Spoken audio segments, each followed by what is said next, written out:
And you're sin by yourself, you'll stay sinning and you'll never improve.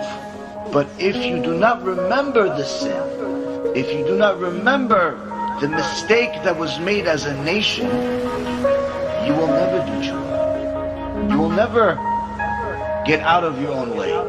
You'll never rebuild the Beit HaMikdash. A nation that does not know its past certainly does not have a good future.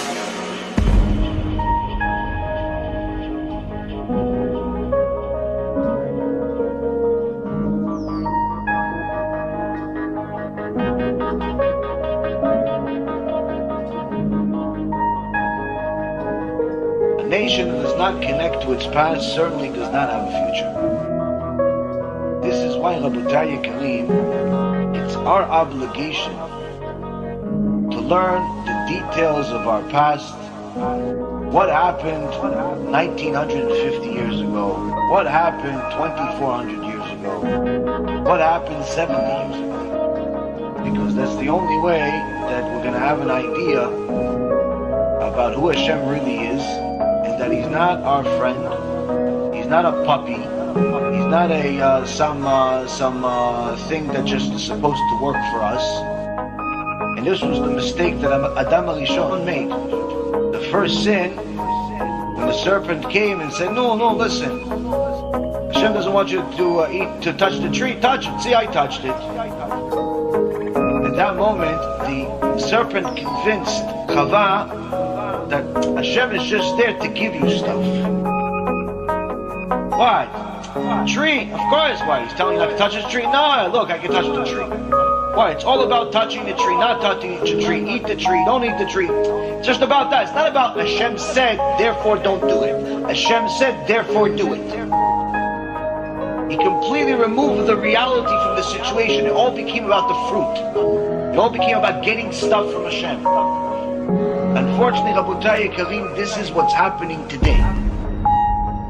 We have a generation of people that believe that the relationship that we're supposed to have with Hashem is based on stuff.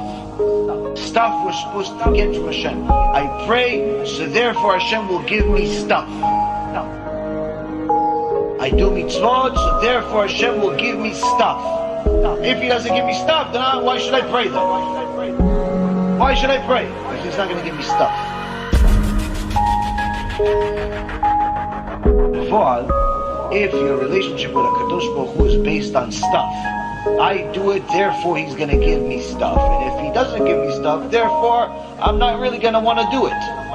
That type of mentality will ultimately lead to complete kfirah, complete heresy, and abandonment of Torah and mitzvot, because it was never real to begin with. It says in Sefer Sfarim, Hashem tests those He loves. One of the tests is by not giving them what they want. See how they react. Do you still love me? You looked for a zivug. How many years? 2, 3, 4, 5, 6, 7 years, 10 years you're looking for a zivug? I didn't give it to you. You still believe me? You still love me? You still pray with kavanah? Oh, I gave you a lot of money. Now I took everything. You still believe in me? You still pray to me with kavanah? You still going to give a little bit of zakah proportional to what you have now? Or no, you're only going to give when you have a lot?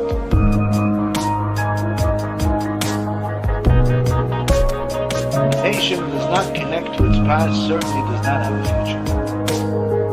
This is why Rabotai Yekarim, it's our obligation to learn the details of our past. What happened 1950 years ago? What happened 2400 years ago? What happened 70 years ago?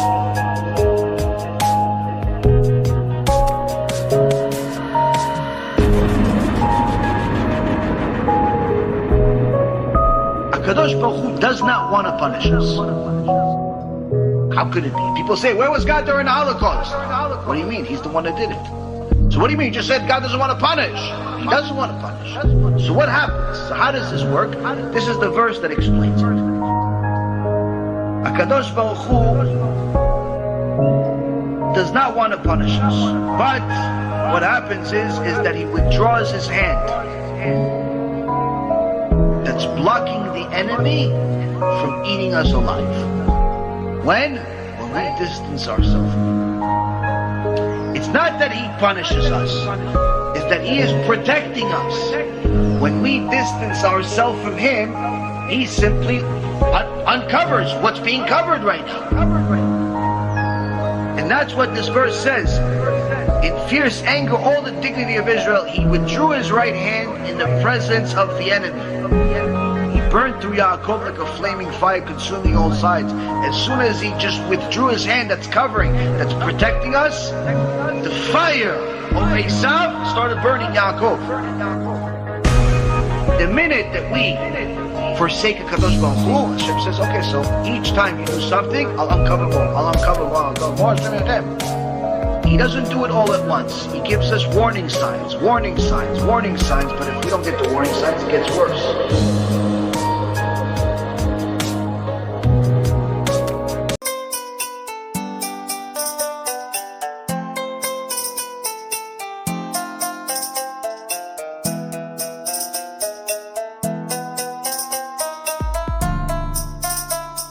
Let me know what you think, and make sure to share it, because other people need to learn too.